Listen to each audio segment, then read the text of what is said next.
Hallo Leute und willkommen zurück in der weiteren Folge Genshin Impact. Wir hatten hier letztens aufgehört und das machen wir auch weiter. Ja, ich weiß immer noch nicht, wer diese mysteriöse in der Tasse war. Die heißt Hexe N. Und die soll ein paar hunderte Jahre alt sein. Ach du Scheiße. Zombie ist 5000 Jahre alt.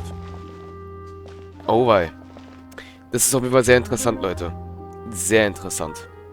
Aber so gesehen kann ich es auch nicht genau sagen, aber ich bin mal gespannt. Ich bin mal gespannt, was uns jetzt noch alles so erwarten wird. Was uns alles erwarten wird, auf jeden Fall. Huh? Our names are written in this newspaper. What's going on? Let Paimon see!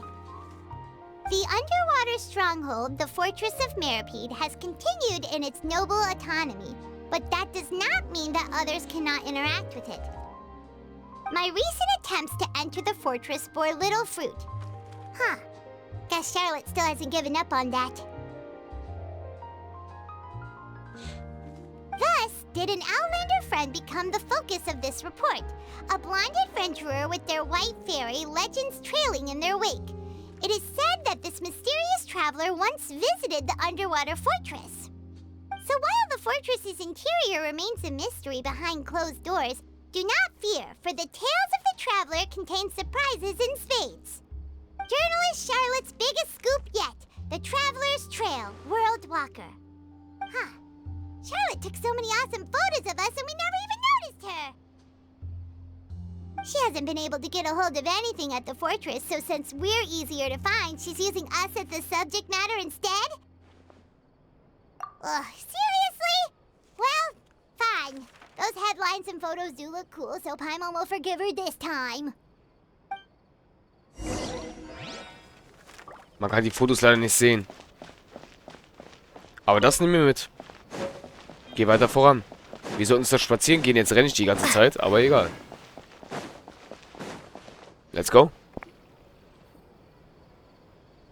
Da spazieren wir wieder. We're here! Paimon's hungry. Should we go in and get something to eat?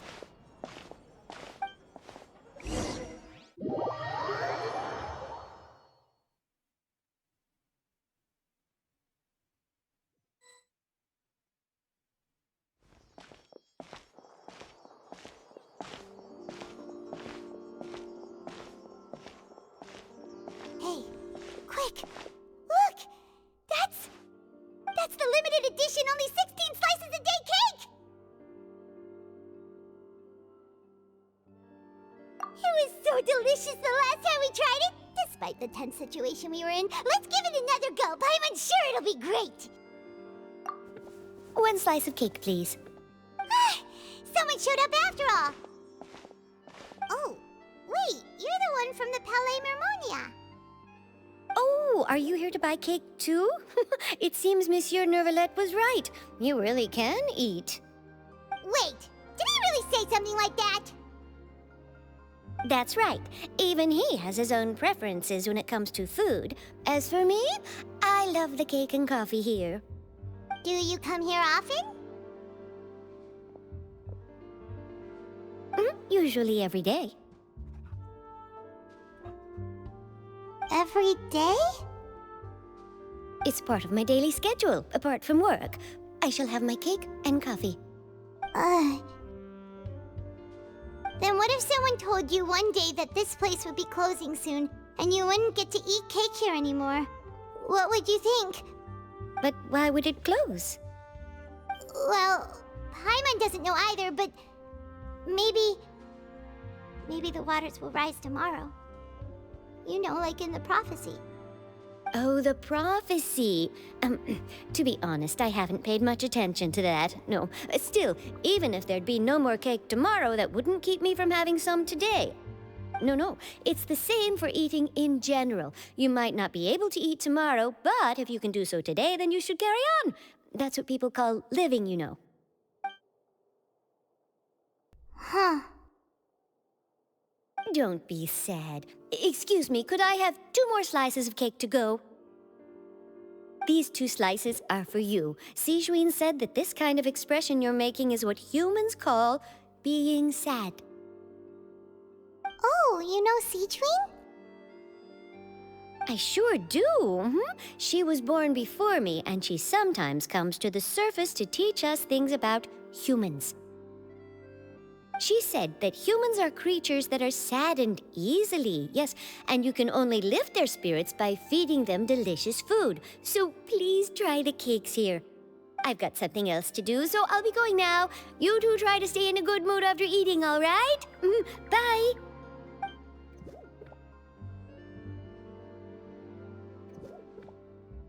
And there she goes. All right, let's dig in. Paimon's sure this cake will be delicious.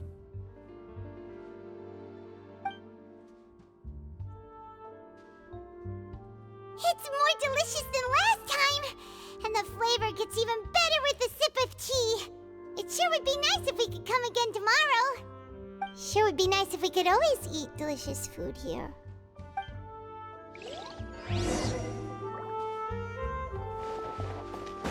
Okay. Interessant. Sehr interessant. Jetzt bin ich gespannt. Oh, we're near the Steambird office. Let's go look for Charlotte and have a chat. Have a chat.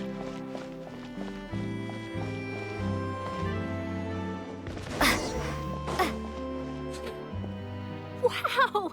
If it isn't the Traveler and Paimon! Oh, have you seen the article I wrote about you? Ha! You've got some nerve! You just used us to make some quick mora! Oh, you needn't worry about that. I heard that you were in Poisson some time back, so I sent you a letter to discuss just that. It appears you didn't receive it, though. It's all right, though. I've set aside the amount intended for you. I've even set the table with some food. Really? Oh, you're the best!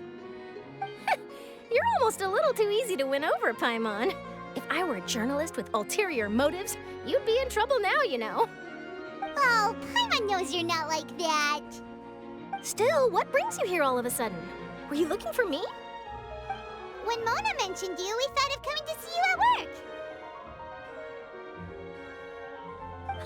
I see. It seems you've already bumped into Mona here in Fontaine.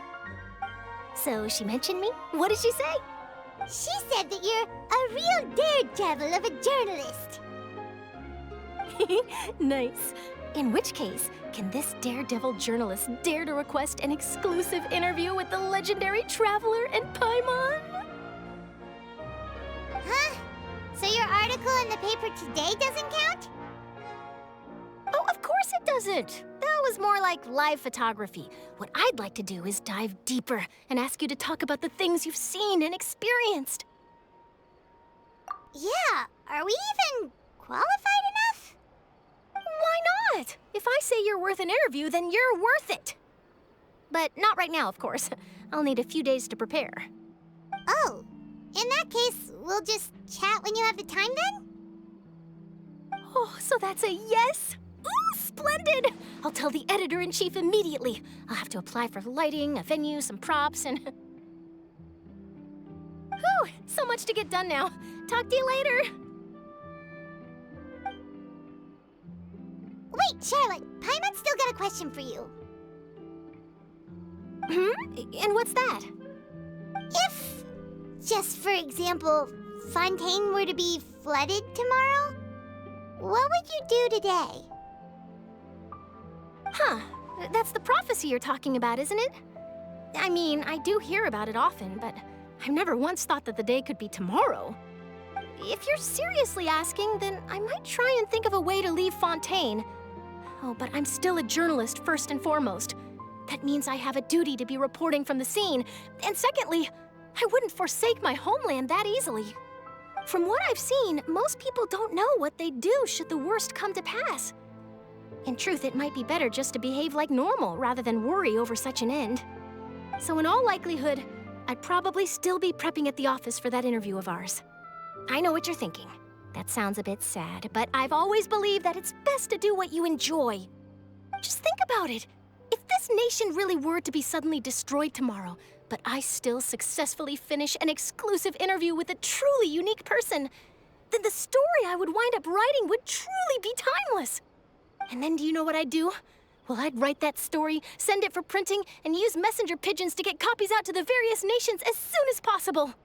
I'm not a dreamer, nor am I a workaholic, but I do love my job, and I'd be proud of leaving such an article behind. I guess you could say that I was born to be a journalist. But anyway, that's my answer. And on that note, I'll get back to my preparations. That's so nice. All of a sudden, Paimon actually kinda envies her. Anyway, let's go and take a look at the sea, shall we? Auf das Meer. Oh, ist geladen sogar.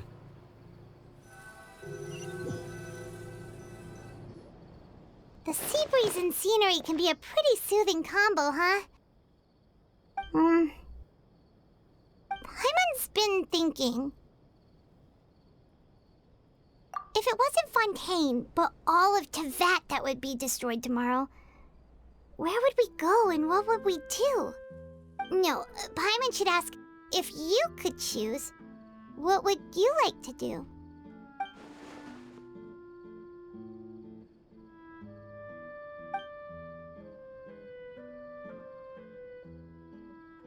We've always been moving to the next destination, so we haven't spent much time thinking about these kinds of things. We didn't have to either, with us always being on the road and whatnot. You mean, still traveling?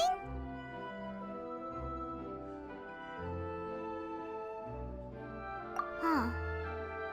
Wait, isn't that what we've always been doing?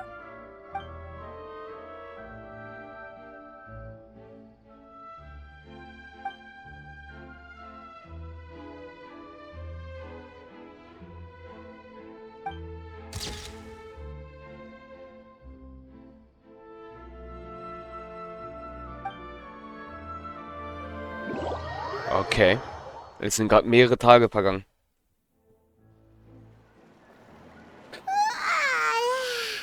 Feels like you'll grow mold if you stay here long enough. But it's still better than the Fortress of Mirapede, that's for sure. It's not only damp there, but salty too.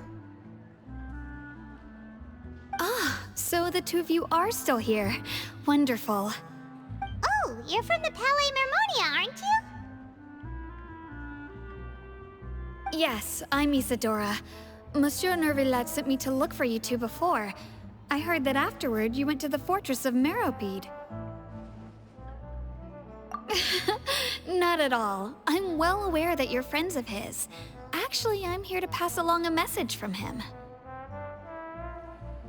Yes, inside the Opera House.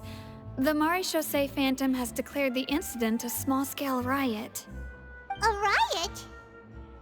Well, that said, I don't personally think it was that serious. Lady Furina was watching a performance at the Opera House, and while she was resting during an intermission, some other audience members suddenly started harassing her, loudly accusing her of doing nothing about the prophecy crisis. And before she could respond, others started to join in. The crowd continued to grow, and protests against the Hydro Archon started to break out. So people have started to put the blame on Furina. Guess they finally found an outlet for the pressure they've been under due to the prophecy.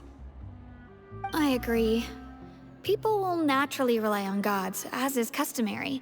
But the moment people feel threatened, gods are also the first to be blamed.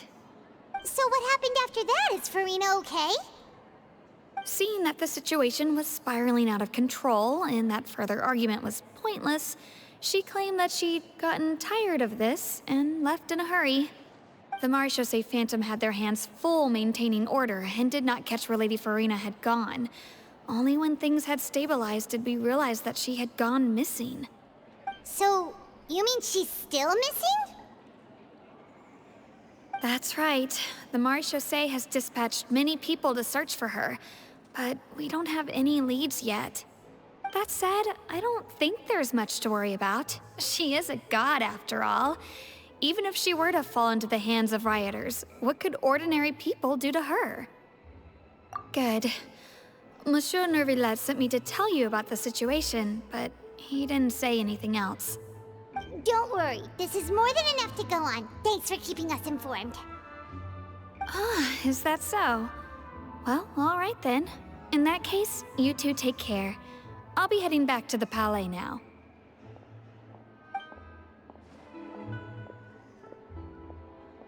Well, sounds like we should hurry over to Poisson then. If we know Furina, she won't try to fix things in this situation. Instead, she'll look for a place to wait out the heat. And as we also know, she may be loud and dramatic, but she doesn't have a heart of stone. When Nervalet was talking to her in the Palais Mermonia, and she heard about Poisson, she couldn't hide her sadness and remorse. It would be hard for her to ignore being accused by the public today. Paimon thinks Furina's probably taken the opportunity to slip away to Poisson and try to relieve the sense of guilt that she's feeling. Huh! Well, what do you think? Paimon knows the answer, of course, but Paimon can do the analysis to back it up, too. Cool, huh? In that case, there's not a moment to lose. Poisson, here we come! Poisson! Poisson! Oder keine Ahnung, was das ist. Aber Furina scheint schon mal... Oh, wir haben das erste geschafft, Leute. Und da soll Furina sein. Da drin soll jetzt Furina sein? Okay. Ich bin gespannt. Ich habe keine Ahnung, aber ich bin gespannt. This place looks deserted. Guess all the survivors must have evacuated already. All that's left here are signs of devastation. Could Furina really be here? Let's try to find her as soon as possible. Da ist sie. Da ist Furina, Leute. Die ist genau da unten. Die ist wirklich da. Furina! I'm coming.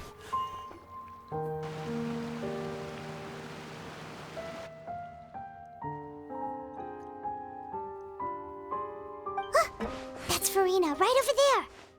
She really is here all on her own.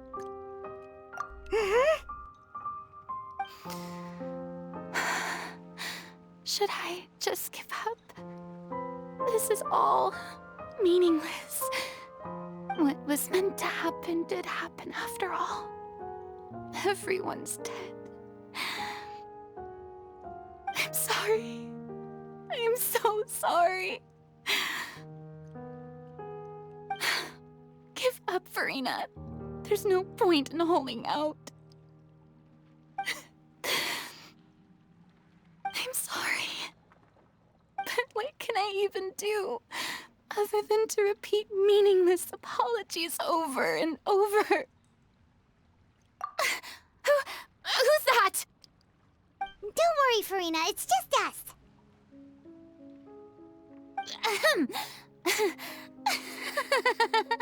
So it is you, blonde traveler from another land. Why, I almost thought you were someone from that mob of my ignorant subjects, come to kneel and beg for my forgiveness. Furina, you were crying just now, weren't you? The tear stains on your face are obvious. What do you mean, tear stains? Oh, I remember. The show at the Opera House earlier this morning was so moving. I'm still trying to process it. Who did that uncivilized rabble think they were, disturbing my enjoyment of the arts? They even dare to tout their Archon. I must teach them a lesson. I can just imagine their twisted and frustrated faces once they realize that I'm nowhere to be found.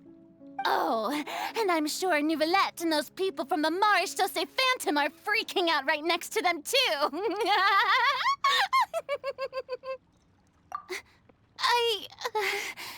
Of course not. Hey, there she is! The Hydro Archon's over there! Quick, after her!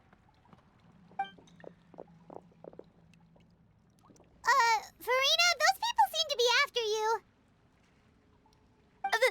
They are? They're just some rabid fans who want to cut the line because they haven't been able to meet me in person, aren't they?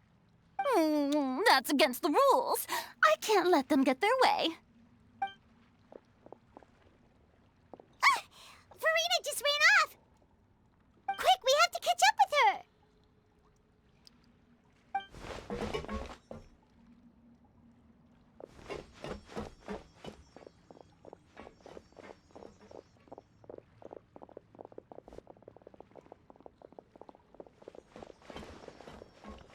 Das sieht ja lustig aus.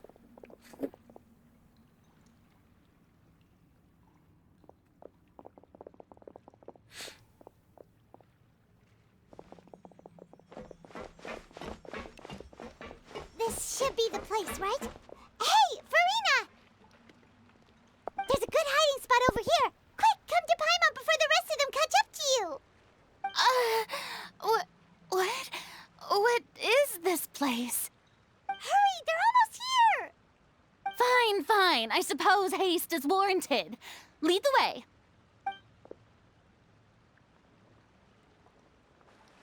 What?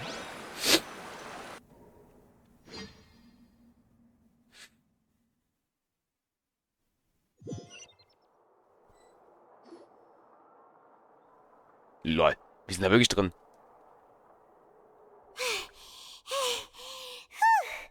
Paimon's exhausted.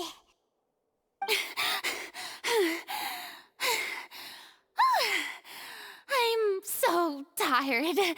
I totally thought they had caught me. No, I mean, I merely gave in to the sheer enthusiasm they displayed.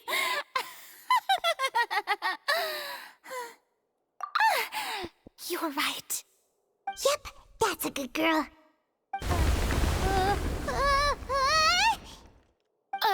What's happening?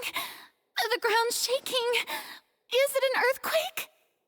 Yeah, a quake of this kind preceded the flooding in Poisson, didn't it?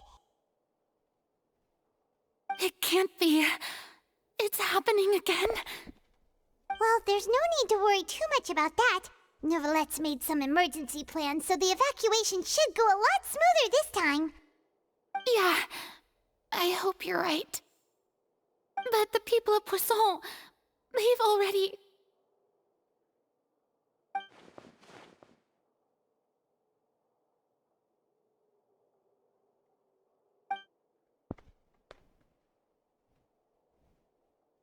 It's true. I've been investigating the prophecy for hundreds of years. I once had informants all over Tevat, searching for clues and feeding information back to me. I've tried all kinds of ways, too, to hold back the sea. Anything to keep the coastline from advancing. But all my efforts proved to be futile in the end.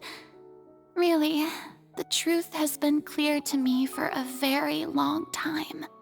We cannot make an enemy of the divine. No matter what we do, the will of the heavenly principles will have its way, and the prophecy shall be fulfilled.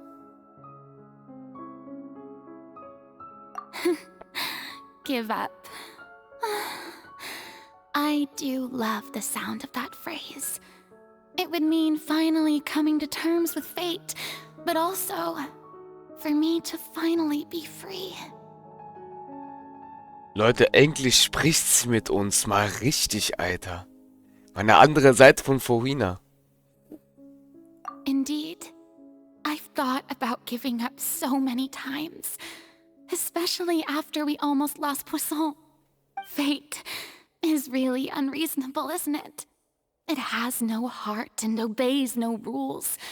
The prophecy has only just started to come true, and so many people have already lost their lives.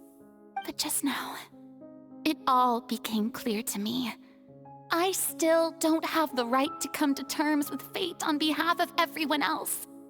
As long as the final moment hasn't come, it's still not too late. Don't worry. I will keep hope alive for everyone until the very end. Well, that's enough for now. I got the impulse to play the stricken maiden, but honestly, considering my rank and station, that wasn't a good fit at all. Don't take any of what I just said seriously. How could I possibly let Fontaine fall to the whims of trivial prophecy? Come on! Paimon could have sworn you were actually being honest just now.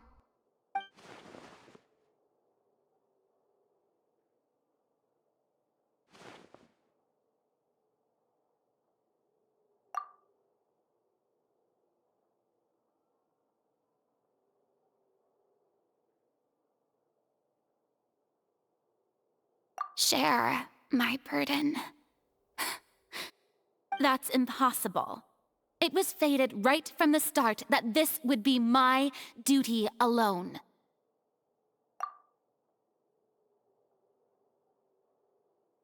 A witness. Yes, I've heard that you came to Tevat from beyond the stars, yes. In other words, you never belonged here.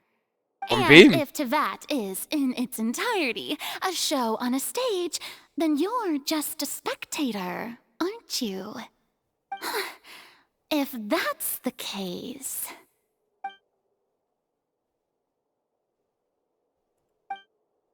Okay.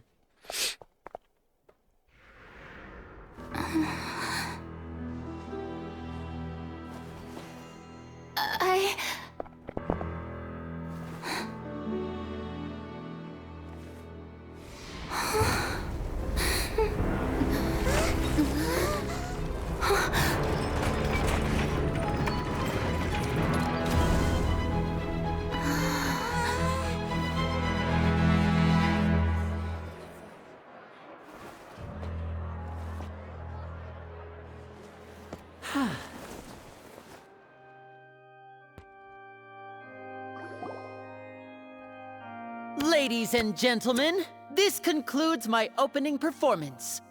Now, without further ado, we may proceed to the trial of our god. So this is what it is. Yes, you deserve praise for the effort you took to raise the dramatic stakes. Do not forget, however, that I am Focalor, the god of justice, the embodiment of justice itself. Does it not strike you as even the least bit absurd to bring the very concept of justice to trial? May I interpret these words as your refusal to stand trial? In that case, you will have the opportunity to defend your honor through a duel. You would draw your blade against a god? I see. It seems like you have made up your mind.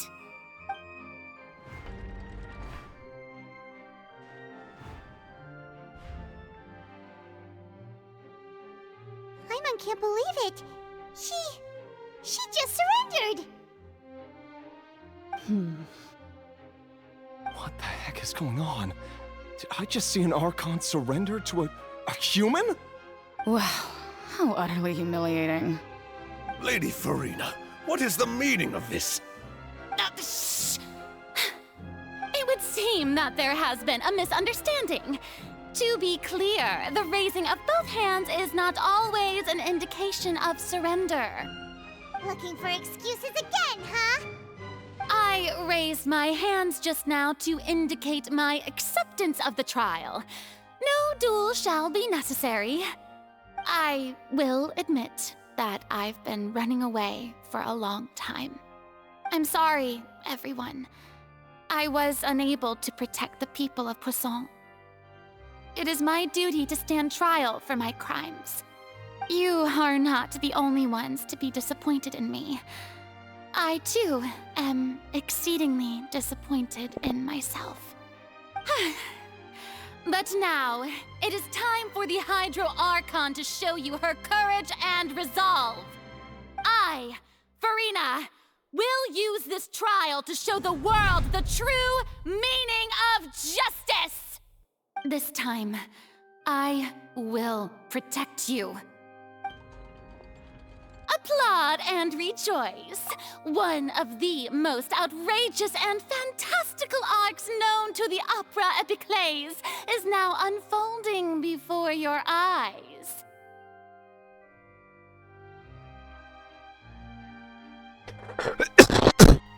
Wir sehen uns hier in der nächsten Folge wieder, Leute. Mit der Furina, wo sie so macht. Euer Marschu, bis zum nächsten Mal. Tschaußen.